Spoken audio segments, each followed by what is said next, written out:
शङ्करांश भूम शङ्करार्यपीठसद्गुरून् शुद्धसत्त्वभासुरान् सुवर्त्मनीतभूसुरान् सर्वभूतसौख्यदान् क्षमाकरान् यतीश्वरा. இப்போ கடைசிக்கு வந்துட்டோம். இந்த 100வது ஆதிசங்கரனுடைய வினய பாவத்தை நமக்கு உண்மையான டீச்சிங் இப்பதான் வருது. எந்த ஒரு சந்தர்ப்பத்திலையும் அந்த வினய பாவத்தை நம்ம மாறவே வித்யா வினய சம்பன்னா அப்படின்னு எவ்வளவுக்கு எவ்வளவு படிக்கிறீங்களோ அவ்வளவுக்கு எவ்வளவு நீங்க எளிமையாக ஆகணும். இப்போ ஈகோ இருக்கு, ஈகோவே கிடையாது. ஏன்னா படிக்க இவ்வளோ விஷயம் படிக்காதது இருக்குன்னு தெரிஞ்சிருந்ததுனால எனக்கு எப்படி ஈகோ வரும்? நாம படிச்சது கடலவு இல்லையா, கைமண் அளவு, கல்லாதது உலகம். 3 தடவை இவர் கேட்டார் இல்லையா, அவர் ஆவஸ்தம்பர் இல்ல ஆவஸ்தம்பர் தான் ஆவஸ்தம்பர். அவர் என்ன பண்ணார், ஒரு தடவை பரமசிவன் கேட்டார், ஆவஸ்தம்பரே உங்களுக்கு போதும் அப்படின்னு. இல்ல நான் வேதம் முழுக்க படிக்கணும், பிளீஸ் தயவு செய்து எனக்கு இன்னொரு ஜென்மா கொடுன்னு. இன்னொரு ஜென்மா கொடுத்தா, சார் பிளீஸ் இன்னும் ஒரு தடவை ஜென்மா கொடு, நான் இன்னும் படிக்க வேண்டிய வேதம் அவ்வளவு இருக்கேன் அப்படின்னாரு. அப்புறம் சங்கரர் சொல்லி உட்கார்ந்து அவருக்கு முன்னாடி உன்னால திருப்தின்றது ஆகவே முடியாது, அதனால இருக்கிறத பார்த்து பிரம்மாவை அறிவதற்கு நீ இந்த ஜென்மால நீ ட்ரை பண்ண. இந்த மாதிரி ஸ்காலராலாம் இருந்தானா மேதா விலாசத்தினால ஏன்னா ஒரு தடவை படிக்கும் போது நம்ம எவ்வளவு சின்னவன்றது தெரியுது நமக்கு. நமக்கு கல்லாதது எவ்வளவு இருக்க விஷயங்கள் இருக்க அப்படின்றதுனால அந்த வினய பாவத்தை கொடுக்கக்கூடியதாக இருக்கு. அதை சொல்லி பிரதீபஜ்வாலாபிர் திவசகர நீராஜன விதிஹி சுதாசூதே சந்திரோ உபல ஜல லவைஹி அர்க்யரச்சனா ஸ்வகீயைஹி அம்போபிஹி சலில நிதி சௌஹித்யகரணம் त्वदीयाभिर्वाग्भिः तव जननि वाचां स्तुतिरियम्. பிரதீப ஜுவாலம் அப்படின்னு என்னதான் ஒரு கை விளக்கு. அதுல நம்ம சூரிய பூஜை பண்றோம், ரத சப்தமி அன்னைக்கு, பொங்கல் அன்னைக்கு மேல போய் ரதம் போட்டு ஜெபம் பண்றோம். சூரிய பகவானுக்கு நான் கல்பனை காமிக்கிறேன் பாருங்க. மணி தீபத்தை எடுத்து, என்ன அநியாயம் தானே இது நம்ம பண்றது. எங்க இருக்கக்கூடிய பரபிரம்மத்தை ஒரு இடத்துல இருக்கான்னு நினைச்சதே முதல் தப்பு. நான் இன்னும் பகவானை இன்சல்ட் பண்ணிருக்கேன். எங்க ஆத்துலதான் இருக்கார், எங்க பூஜை ரூம்லதான் இருக்கார், என்ன அது வேற. இந்த பக்கம் கால் வைக்காத, படுத்துக்காத அப்படின்னா என்ன அர்த்தம்? இங்க இல்லையா சாமி? வீட்டுல எல்லாம் பூதங்களா இருக்கு, எல்லாம் இல்லையா சாமி? சாமி மட்டுமா எங்க இருக்கு? அங்கிங்கனாதபடி எங்கும் நீக்கமர இருக்கக்கூடிய பிரகாசமா இருக்கக்கூடிய அந்த ஆனந்தமா இருக்கக்கூடிய அந்த சாமியை நம்ம எப்படி ஆக்கிட்டோம் பாருங்க. என்ன ஆனா அப்படி பார்க்காதீங்க. அவர் கொடுத்ததுதான் எல்லாம். அவர் கொடுத்த அரிசி தான் நான் சாப்பிட்டு இருக்கேன் இல்லையா. அவர் மழையா பயிலனாக்க யாரோ யாகம் பண்ண அது அப்படி போய் மேகமாக போக, அந்த மேகமானது மழையாக வருஷிக்க, அந்த மழையானது சசியத்தை கொடுக்க, அந்த சசியத்தை போய் நான் எடுத்துன்னு வரேன் இல்ல. எல்லாம் இறைவனை கொடுத்தது. அந்த சசியத்தை நான் சாப்பிடுறேன்னு எனக்கு ஒரு நன்றி வேணா? யாராவது ஒருத்த தண்ணி கொடுத்தாலே நான் தேங்க்ஸ்ன்னு சொல்ற ஆளு இல்லையா. இப்படி என்னுடைய உடம்ப வாழ வைத்துக் கொண்டு சூரிய பகவான் என் கண்ணை நன்னா பார்க்க வச்சுருக்காரு. எங்க சாட்சிகள் சொல்வாரு, எத்தனை தோசை இது வரைக்கும் 10,000மோ 15,000மோ ஆயிடுத்து என்னுடைய கணக்குப்படி. இவ்வளோ எல்லாம் சாப்பிட்டு ஜீர்ணம் பண்ண வச்சுக்கிற அந்த பகவானுக்கு நாம நம்மளுடைய கிருதஜ்ஞத்தை எப்படி சொல்றது? தண்ணி கொடுத்தாலே நான் தேங்க்ஸ் சொல்ற ஆளு. இவ்வளவு தூரத்துக்கு சாப்பாடு வச்சு இவ்வளவு நல்ல வாழ்க்கையை கொடுத்து, என்ன ரசமான சமையல். இன்னைக்கும் நம்ம நாட்டுக்கு நன்னா புரியுது, டேஸ்ட் எல்லாம் உப்பு ஜாஸ்தியா அதுவான அப்படின்னா அந்த கெப்பாசிட்டி கொடுத்துருக்காருன்னா வருண பகவான் எத்தனை பூஜை பண்ணி இருக்கணும் இல்லையா. நம்ம முன்னோர்கள் பண்ண பூஜை நான் அனுபவிச்சுட்டு இருக்கோம். இப்போ ஜாலியா நல்லா டேஸ்ட் பண்ணிட்டு கை காலெல்லாம் நல்லா இருக்கும், ஓடுறோம் பாக்குறோம். இப்படி இருக்குன்னாக்க தேங்க்ஸ் சொல்ல வேண்டாம். அதற்காகத்தான் பகவத்கீதையில நீ அந்த நைவேத்தியம் பண்ணாம அதை சாப்பிட்டன்னாக்க நீ ஒரு திருடன் அப்படின்னு சொல்லிட்டு இயற்கையோட ஒத்துவான. அந்த இயற்கை உனக்கு எவ்வளவு கொடுக்கறதோ அந்த இயற்கைக்கு நீ பதில் மரியாதை கொடுத்து கொண்டே இருக்கணும்ன்றதுனால நம்ம அந்த சூரியனுக்கு காமிக்கிறோம். இது என்னுடைய சாட்டிஸ்ஃபேக்ஷன். அவருக்கு ஆக வேண்டிய காரியம் ஒண்ணு இல்லை, அவருக்கு ஆக வேண்டிய கால எனக்குன்னு ஒரு நன்றி இல்லை. அவரால் அவருடைய வெளிச்சத்துல எத்தனை காரியம் பண்றேன் காத்தால இருந்து சாயங்காலம் வரைக்கும். அவர் இல்லைன்னா என்ன ராத்திரி எல்லாம் நம்ம சொல்லியிருக்கேன் இல்லையா, எல்லாம் ராத்திரி போயிடுவோம்னு நினைச்சிட்டு கடங்கெல்லாம் வீட்டுல கலாட்டெல்லாம் பண்ணுங்க. எல்லாம் ராத்திரி காத்தால சூரியன் வந்த உடனே எல்லாம் சரியா போயிடும். ராத்திரி இந்த ஹாஸ்பிட்டலுக்கு போலாமா, இந்த ஹாஸ்பிட்டலுக்கு போலாமா, இப்போ போட்டுடலாமா, அது பண்ணிடலாமா, காத்தால அந்த சூரியன் வந்த உடனே எல்லாம் அப்புறம் பாத்துக்கலாம், 11 மணிக்கு இப்ப டிசைட் பண்ணலாம், இப்ப ஒண்ணும் போக வேண்டாம் அப்படின்னு டிசைட் பண்றான். எல்லா காரணம் என்ன? அந்த மாதிரி எவ்வளவு நாள் எவ்வளவு மூச்சு காத்து கொடுத்து அந்த சூரிய பகவான் நமக்கு காப்பாத்திருக்காரு. அந்த சூரியனுக்கு கிருதஜ்ஞத்தை தெரிவிப்பதற்காக நாம என்ன காமிக்கிறோம்? தீபத்தை எடுத்து நெய்வி தீபத்தை காட்டி அவனுக்கு நீராஜனம் பண்ணிக்கிறோம் இல்லையா? அப்படின்னு வினய பாவம் இல்லையா? 64 தந்திரங்களை படித்த ஆச்சாரியால் இல்லையா? பிரஸ்தானத்தை பாஷ்யம் எழுதின சாட்சாத் பரமசிவ அவதாரம். 32 வயசுல எத்தனையோ காரியங்கள்லாம் பண்ணிட்டு போன அவர் இல்லையா? அவர் என்ன சொல்றாரு? நான் இந்த புஸ்தகம் எழுதின சொல்ல இருக்கேன், அது சூரிய பகவானுக்கு தீபம் காமிக்கிற மாதிரி அப்படின்னு சொன்னா நம்ம எங்க இந்த லெவல்ல இருக்கோம்னு பார்க்கணும். பாயிண்ட்டுக்கு கூட வர மாட்டோம் நம்ம. அது மாத்திரம் இல்ல, அந்த சந்திரகாந்த கல் இருந்திருக்கு. சந்திரகாந்த கல்லானது என்ன பண்ணோம்? அதுல சந்திரனுடைய கிரணங்கள் விழும், அதுல இருந்து ஜலப்பிரவாகம் வரும். ராவண அப்படிதான் குளிப்பான். நீங்க தேக்கி வச்சு இந்த தண்ணி எல்லாம் குளிக்க மாட்டான். அவன் கிணத்துல இருக்கிற தண்ணி, ஓடுற தண்ணி, இதெல்லாம் ஆல் அண்ட் சன்ட்ரி யூஸ் பண்றதெல்லாம் கொடுக்க மாட்டான். அன்னைக்குன்னு அவனுக்கு சந்திரகாந்த கல் எடுத்துன்னு வந்து எல்லா தேவர்களும் அப்படி வைக்கணும். அந்த சந்திரன் கரெக்டா வரணும் 6 மணிக்கு வந்து அந்த சந்திரனுடைய கிரணமானது அதுல பட்ட உடனே அதுல இருந்து தண்ணி கொட்டும். அதுல அவர் குளிப்பார் இல்ல.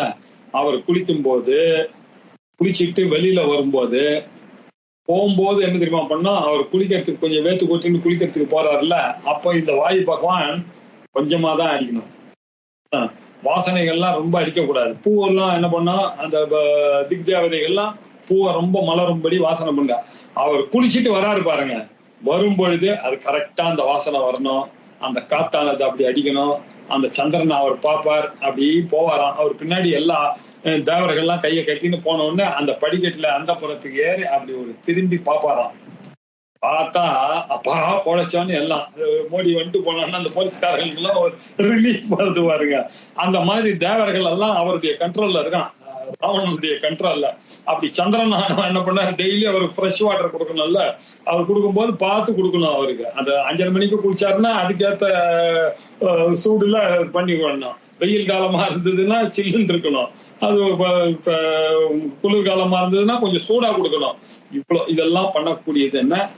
அந்த சந்திரகாந்த கல். சும்மா இது போஜ சம்பு அந்த ராவணனை பத்தி விசேஷமா சொன்னதுனால சொன்ன, அதுல ஒரு ரசம் இருக்குன்றதுக்காக.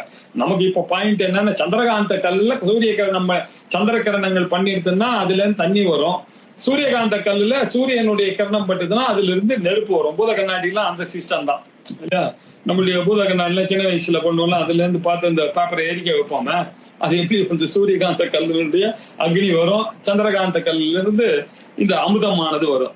இப்படி அமுதை பொழியக்கூடிய நிலவு அப்படின்னு சொல்றோம் இல்லையா? அந்த சந்திரனானது ஜலமானது அதுல இருந்து எடுத்து நான் பாருங்க தர்ப்பணம் பண்றேன்.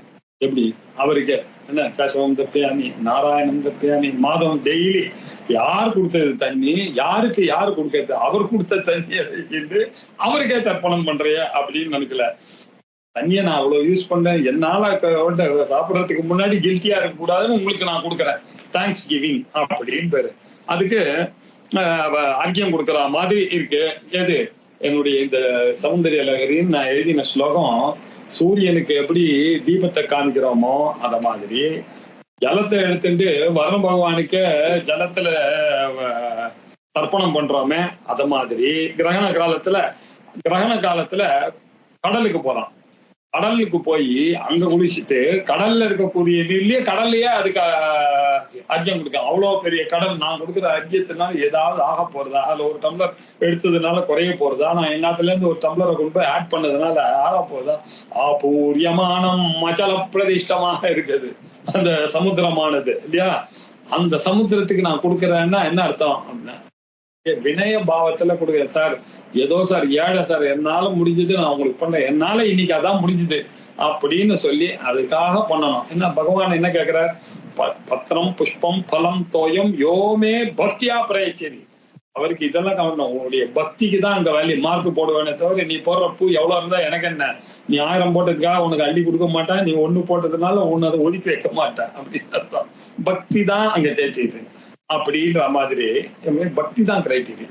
ஆகையினால இவர் என்ன பண்றாரு, இந்த தீபஜாலைக்கு எப்படி நெய் தீபத்தை காமிக்கிறோமோ, எப்படி ஜலத்தை வச்சிருந்தா அந்த ஜல தேவதைகளுக்கே தர்ப்பணம் பண்றோமோ, எப்படி கடல் நீர்ல குளிச்சுட்டு கடலுக்கே சமுத்திரராஜனுக்கே நம்ம இது பண்றோம், இல்ல சூரிய பகவானுக்கு பண்றோம், கிரகண தண்ணிக்கு, இல்ல சந்திர பகவானுக்கு பண்றோம், அர்க்கியத்தை கொடுக்குறோமோ, அத மாதிரிதான் என்னுடைய வாக்குன்றது. என்னால பேச முடியுமா இல்லையா? எனக்கு அவ்வளவு திறமை இருக்கா என்னுடைய வாக்குக்கு? எங்க அப்பா அம்மா என்னை பெற்று போகும்போது என்ன வாய் இருந்தது, அவ்வளவுதான் அவா கொடுத்தது. எங்கேருந்து வந்தது இந்த வாக் சக்தியானது? எல்லாம் அம்பாள் போன கருணை, பெரியவர்கள் செய்த புண்ணியம். அப்பா அம்மா எல்லாம் பையனோட அந்த குடும்பத்துல பிறந்து அந்த ஒரு வாக் சக்தியானது நமக்கெல்லாம் வந்திருக்கு. பேசக்கூடிய ஒரு திறன் வந்திருக்குன்னா அதுக்கு கிரெடிட் நம்ம எடுத்துக்க முடியுமா? முன்னோர்கள், நம்ம வளர்ந்த விதம், தெய்வதம் இல்லையா, வாக்குவாதி தேவை, சரஸ்வதியினுடைய அனுகிரகம், இப்படி இருந்தா தானே வரும். ஆக்சுவலா நான் பேசுறேன்னு சொன்னா அம்பாள் தான் பேசுறா அப்படின்ற அர்த்தம். நான் தப்பா பேசினா அது என்னுடைய பொறுப்பு, அதுக்கு நான் பொறுப்பு எடுத்துக்கணும். என்கிட்ட இருந்து வர நல்லதுக்கெல்லாம் காரணம் நானா இருக்க முடியுமான்னு யோசிச்சு பார்த்தா யாரும் நானா இருக்க முடியாது. அதெல்லாம் காரணம் என்ன? அந்த வாக்தேவியினுடைய, வாக்வாதியினுடைய அருள், அந்த வாக் ஜோதிஷ். அந்த வாக் ஜோதிஷ் இருந்ததுன்னா தான் இது பண்ணும். அந்த வாக் ஜோதிஷ் எனக்கு வரா மாதிரி பண்றது இல்லையா, அது பூர்வ ஜென்ம சம்ஸ்காரத்தினால அப்படி அந்த பராவாக்கானது என்னுடைய நாபியிலிருந்து அப்படி வருது. இன்னைக்கு நான் ஒரு விஷயத்த சொல்லணும் அப்படின்னு நினைக்கிறேன் இல்லையா, அந்த சொல்லும் பொழுது சொல்றதுக்கு முன்னாடி அத முதல்ல பாத்துக்கிறேன் இல்லையா. இந்த பாத்துக்கிறதுன்றது இருக்கு இல்லையா, தீர்மானம் பண்றேன் இல்லையா, பஷ்யந்தி அப்படின்னு பேரு. இந்த பராவாக்கை பார்க்கிறேன், தீர்மானம் பண்றேன், இதை சொல்லணும். இதை சொல்லும் பொழுது நான் ஒரு மீட்டிங்ல இருக்கேன், ஆபீஸ்ல மீட்டிங்ல இருக்கேன், உட்காந்துருக்கலாம், பாஸ் எல்லாம் உட்காந்துருக்காரு. இந்த சமயத்துல கரெக்டா நான் இதை பிரசன்ட் பண்ணோம் அப்படின்னு. என் மனைவி கிட்ட பேசும்போது அதுக்கேற்ற மாதிரி பிரசன்ட் பண்ணணும், என் பிள்ளை கிட்ட பேசும்போது அதுக்கேற்ற மாதிரி பிரசன்ட் பண்ணணும் இல்லையா, 4 பேர் வந்திருக்கும் போது இப்படி எல்லாம் நம்ம தீர்மானம் பண்றோம் இல்லையா. இதான் பஷ்யந்தி வாக்கு. இந்த பரான்றது என்னுடையதை இந்த பஷ்யந்தி வாக்கு தீர்மானம் பண்றது. அதற்கு பிறகு இந்த தீர்மானம் ஆயத்துல இதுக்கு ஒரு மீடியம் வேணும். அந்த மீடியம் என்ன? இது இங்கிலீஷ்ல சொல்றதா, தமிழ்ல சொல்றதா, ஒய்ஃபுக்கு சொல்றோமா, அப்பாவுக்கு சொல்றோமா, பிள்ளைக்கு அதுக்கேற்ற மாதிரி என்னுடைய டோன் எல்லாம் மாறுமே. நான் அப்பா கிட்ட பேசும்போது, குரு கிட்ட பேசும்போது அதுக்கேற்ற மாதிரி சொல்லும் போது இது இட் ரிக்வயர்ஸ் எ மீடியம் இல்லையா. இந்த டிரான்ஸ்ஃபர்மேஷன் அந்த மீடியத்துல வருது. இதுக்கு பேர் தான் மத்தியமான்னு பேரு. மத்தியமான மீடியேஷன் இல்லையா. இதுக்கப்புறம் என்ன ஆச்சு, நான் பேசிட்டேன், இது பார்த்தாச்சு, வெளியில பேசினேன். இது பேசினோன்னு விகரி அப்படின்னாக்க அப்படி வந்து பொழந்தது. அது வந்து எதிர்க்க இருக்கவருடைய காதுல வந்து அப்படி பொழந்துதா, எங்கிட்ட இருந்து நாபியில இருந்து பராவாக்கானது இப்படி வந்தது. அதை நான் பஷ்யந்தி பண்ணேன். அதுக்கப்புறம் அந்த மீடியமாக வெளியில சொன்னேன். அது என்ன பண்றது, பகவான் போய் அவர் காலில் விடுறார். இதுல ஏதாவது நம்மளுடைய காரியம் இதுல இருக்கான்னு பாருங்க. பகவான் பண்ணிட்டு இருக்கேன். நம்ம என்ன சொல்லி நினைச்சிட்டு இருக்கோம், நான் பேசுறேன் அவர் கேட்கறேன்னு நினைச்சுக்காரு. இதுல இன்னொரு விஷயம் பாருங்க, இது ஒரு பக்கம் ஆச்சா, அவகிட்ட இருந்து என்ன வருது, அந்த வைக்கரியில போச்சா, அவ அதை என்ன பண்றா, அந்த மீடியமா புரிஞ்சுட்டு இருக்கான். அந்த மீடியம் வழியா அது போனா பஷ்யந்தி. அவ அங்க பாக்குறான், நான் சொன்னது கரெக்டா, நான் பசு இங்கே இந்த தென்னை மரத்துல கட்டணும்னு சொன்னேன். அவளுக்கு கரெக்டா நான் சொன்ன அந்த பசு, நான் சொன்ன தென்னை மரம் வரணுமே கட்டுறது, இந்த செயல் தெரிஞ்சிருக்கும் பஷ்யந்தி. அதுக்கப்புறம் போய் அந்த பராவோட சேர்ந்து இந்த கம்யூனிகேஷன்றது இப்படிதான் டிரான்ஸ்ஃபார்ம் ஆகுது. ஒருத்தர்கிட்ட இருந்து இன்னொருத்தர்கிட்ட இருந்து டிரான்ஸ்ஃபர். இப்படி இருக்கக்கூடிய இந்த வாக் ஜோதிஷ் இல்லையா, இந்த வாக் ஜோதிஷ கொடுத்தது யாரு? அம்பாள். என்ன எத்வாச்சா அனபியத்தே ஏனவாக் அபியுத்தியதே ததேவ பிரம்மத்வம் விதி நேதம் எதிகம் உபாசத்தேன்னு. எந்த பரம்பொருள்னால வாக்கானது பேசுகிறதோ அந்த வாக்கு எப்படி பரம்பொருளை பேச முடியும் இல்லையா. நம்மளுக்கு சாதாரண எக்ஸாம்பிள், ஒரு புளியோதரையை கூட என்னால எனக்கு சக்தி கிடையாது. நான் சாப்பிட்ட புளியோதரை உங்களுக்கு என்னால எக்ஸ்பிளைன் பண்ண முடியுமா? நான் பெரிய ஆரட்டரா இருக்கலாம், பயங்கரமான பேச்சு வெண்மையாளரா இருக்கலாம், ஆனா நான் எவ்வளவுதான் அதை பத்தி சொன்னாலும் it falls short of my experience. ஏன்? என்னுடைய வார்த்தையினால என்னுடைய அனுபவத்தை கொண்டு வரவே முடியாது. இது ஃபேலசி ஆஃப் தி ஃபேக்ட். வாக்கினுடைய ஃபேலசி அது முடியவே முடியாது யாராலையும் இல்லையா. இந்த ஆர்குமெண்ட்டை வச்சிருந்தா நம்ம சாஸ்திர யோனித்துவாதுல வேதம் வந்திருக்க, வேதத்தை சொன்ன பரமேஸ்வரன் இருக்காரு. அப்ப பரமேஸ்வரன் வேதத்தை விட பெரியவரா தானே இருக்கணும். ஒருத்தர் என்னால எழுதப்பட்ட புக்கை விட எழுதினவர்களுடைய அறிவு ஜாஸ்தியாகத்தானே இருக்கணும் அப்படின்னு இந்த ஆர்குமெண்ட் எல்லாம் வந்தது. இல்லப்பா அப்படின்னு சொல்லி சாஸ்திர யோனித்துவாது, இல்லப்பா வேதம் தான்பா வசதி, வேதத்தினாலதான்பா பகவான் தெரியுது, இல்லப்பா பகவானுடைய மூச்சு காத்தா வேதம் வந்ததுனாலதான் வேதத்துல இருக்கிறது, இப்படி எல்லாம் சொல்லி சமாளிக்க வேண்டிய காரியங்கள் என்ன வஸ்துதா நம்ம என்ன புரிஞ்சுக்கணும், வாக்குக்கு அந்த கெப்பாசிட்டி கிடையாது இல்லையா. இப்படி இருக்கக்கூடிய வாக்குக்கு காரணமா இருக்கக்கூடிய அந்த வாக்தேவி அவள் அல்லவா இந்த ஸ்லோகத்தை எழுதினார், நான் எங்க எழுதினேன். அதுல ஏதாவது தப்பு இருந்ததுன்னா என்ன சேர்ந்தது, இல்லைன்னு சொல்ல. ஆனா இதுக்கு கிரெடிட் எடுத்துக்க முடியுமா? அந்த வாக்கு பேசுறதுக்கு காரணம் என்ன? அந்த சரஸ்வதி கடாட்சம், வாக்வாதினுடைய கடாட்சம் அப்படின்ற விஷயத்தை சொல்றதுக்காக சொல்றார். பிரதீபஜ்வாலாபிர் திவசகர நீராஜன விதிஹி.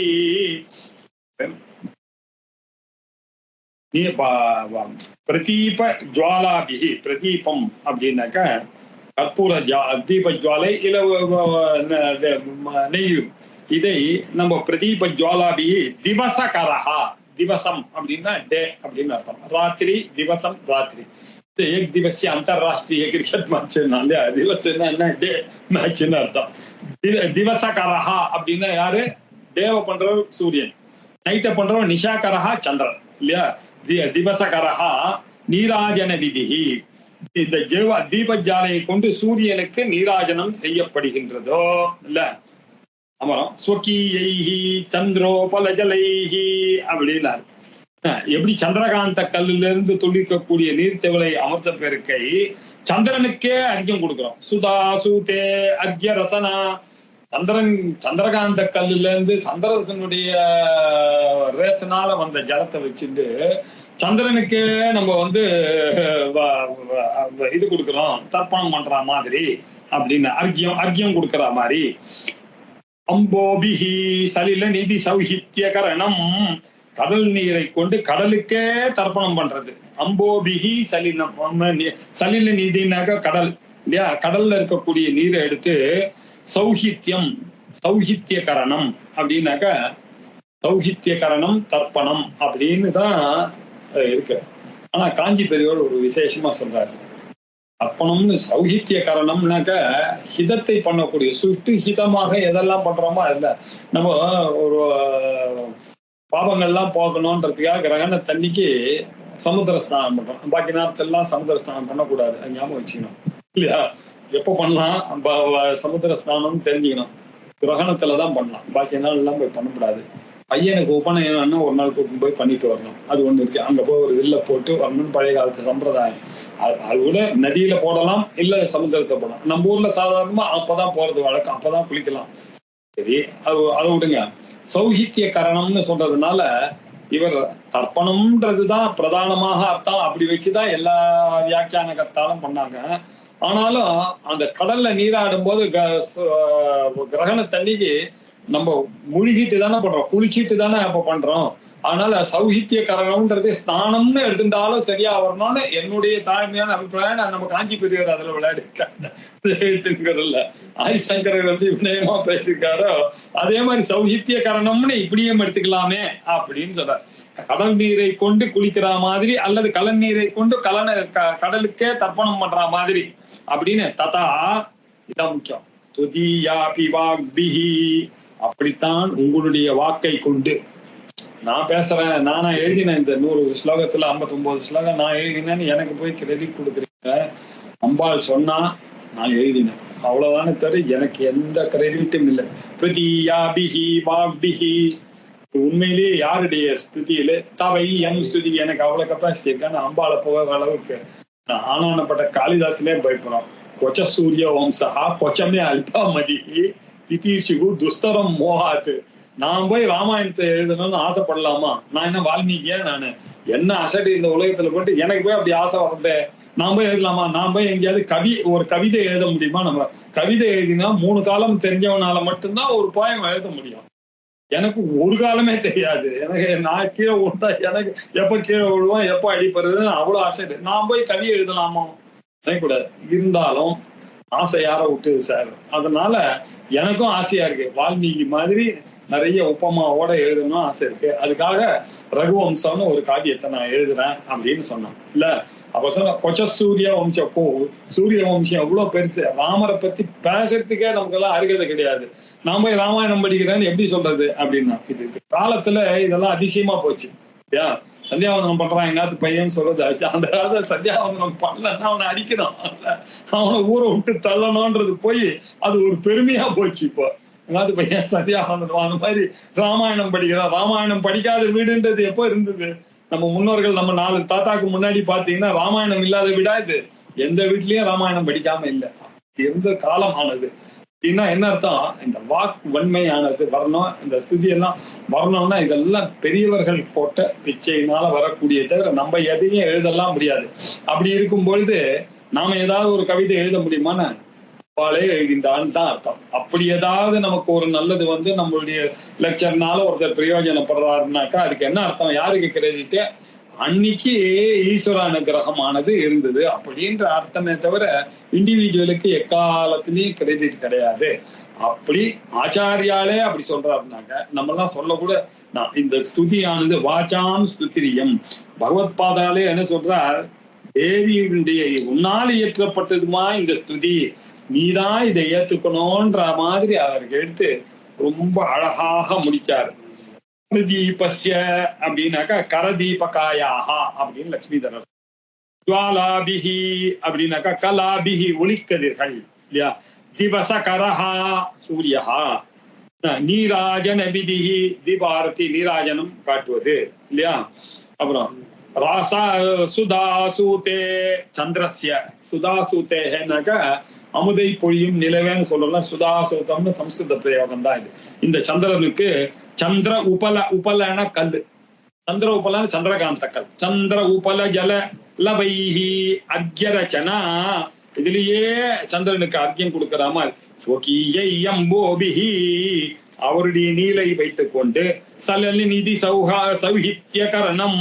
சௌஹித்ய கரணம்னா 2 அர்த்தம் சொன்ன. தர்ப்பணம்னு ஒரு அர்த்தம், ஸ்நானம் அப்படின்னு கிரகண ஸ்நானம் அப்படின்னு ஒரு அர்த்தம் காஞ்சி பெரியவர் இருக்கா. இப்படி கடலுக்கே நம்ம திருப்தி ஏற்படுற மாதிரி கொடுக்கறது இல்லையா. இப்படி துதி யாபிஹி வாபிஹி தவ இவ ஸ்துதிஹி துவத் உற்பன்னேஹி. உங்களால உற்பத்தி ஆனதுதாமா இந்த ஸ்துதி. நான் சும்மா நான் எழுதினேன்னு யாரோ சொல்றாங்க, நான் ஒண்ணுமே எழுதல. எனக்கு என்ன எழுதுறதுக்கு? அம்பாளை பத்தி அழகா வர்ணிக்கக்கூடிய அறிவும் எனக்கு கிடையாது, கெப்பாசிட்டியும் கிடையாது, வாக்கும் கிடையாது. என்ன என்னமோ முன்னோர்கள் போன வழி. அது அப்படியே கொச்ச சூரிய வம்சம் அவர் என்னதான் முன்னாடி போட்ட அவர்கள் வழி பண்ணிட்டு போட்டாங்க. அந்த பூர்வ சூரி பிகி கிருத வாக்துவாரே. அவர்கள் நமக்கு வந்து ஒரு வழியை போயிட்டாங்க, அதை வச்சுட்டு நான் அந்த வழியில போறேன்னு அர்த்தம். நம்மளால எதுவும் கிரியேட் பண்ண முடியாது. இப்படி எத்தனையோ ஸ்லோகங்கள் லலிதா சஹஸ்ரநாமம் மாதிரி விஷயங்கள் புராணங்கள்ல இருக்கு. அதுல இருந்து வந்ததெல்லாம் எடுத்துதான் நான் எழுதினேன் அப்படின்னு ஆச்சாரியர் மீன் பண்றாரு இல்லையா. இப்படி தவ இவ ஸ்துதிஹி துவதுற்பன்னைஹி பராபஷ்யந்தி மத்தியமா இதி துவாரா வெளிப்பட்டது அப்படின்றார். இதெல்லாம் நான் எப்படிப்படாது? பராபஷ்யந்தி மத்தியமா வைகரி ரூபமாக இதெல்லாம் வந்தது. இந்த தாற்பயம் என்ன அப்படின்னாக்க வேதம் மூலமாகத்தான் ஞானம் வர வேண்டும், வாக்காலத்தான் இந்த ஞானம் வர வேண்டும். இப்படின்னு 100 ஸ்லோகங்களையும் ஈஸ்வரனுடைய அனுகிரகத்தினாலையும் உங்க எல்லாருக்கும் நமஸ்காரத்தை முதல்ல சொல்லணும். இப்படி இல்லைன்னாக்கா நான் படிச்சிருக்க மாட்டேன் இல்லையா. ஒரு தடவையும் இது படிக்கிறதுக்கான ஒரு சந்தர்ப்பம், 100க்கும் வியாக்கியானங்கள்லாம் பார்க்கறதுக்கான ஒரு சந்தர்ப்பம், எங்க ஆச்சாரியார் கொடுத்த குரு கொடுத்த அனுகிரகத்தினால இது எல்லாத்தையும் பார்க்கக்கூடிய சந்தர்ப்பம், அதை எடுத்து சொல்லக்கூடிய பாக்கியத்தை கொடுத்த உங்களுக்கு முதல்ல நமஸ்காரத்தை சொல்லிட்டு இந்த சௌந்தர்ய லஹரி என்ற கிரந்தம் இனிதே முடிவடைந்தது. இதற்கப்புறம் சிவானந்த லஹரி சொல்லணும் அப்படின்னு சில பேர் ஆசைப்பட்டார். எனக்கும் அந்த ஆசை இருக்கு. அதனால அடுத்தது சிவானந்த லஹரி ஆசைப்படுவோம். அதற்கு பிறகு அடுத்த 17ஆம் தேதி அன்னைக்கு எனக்கு ஒரு காரியக்கிரமம் இருக்கிறதுனால இந்த கன்சல்ட் பண்ண வேண்டியிருக்கு. அதனால அடுத்த வாரம் கிளாஸ் இல்லை. அடுத்த கிளாஸ் எப்போன்ற சிவானந்த லஹரி ஆரம்பிக்கிறேன் நான் அனௌன்ஸ் பண்றேன். அதுக்கப்புறம் அந்த சிவானந்த லஹரி கிளாஸ் வச்சுக்கலாம். அதுக்குள்ள எல்லாரும் அந்த புத்தகத்தெல்லாம் வாங்கி வச்சிருக்கேன். சிவானந்த லஹரி ராமகிருஷ்ணா மிஷன்ல கிடைக்கிறது. ரொம்ப அழகா அண்ணா போட்டிருக்காரு சிவானந்த லஹரி. அடுத்த டாபிக் பார்க்கலாம். பூர்ணமாதாய பூர்ணமேவாவசிஷ்யதே. ஓம் சாந்தி சாந்தி. ஹரி ஓம் ஸ்ரீ குருभ्यो நமः. ஹரி ஓம்.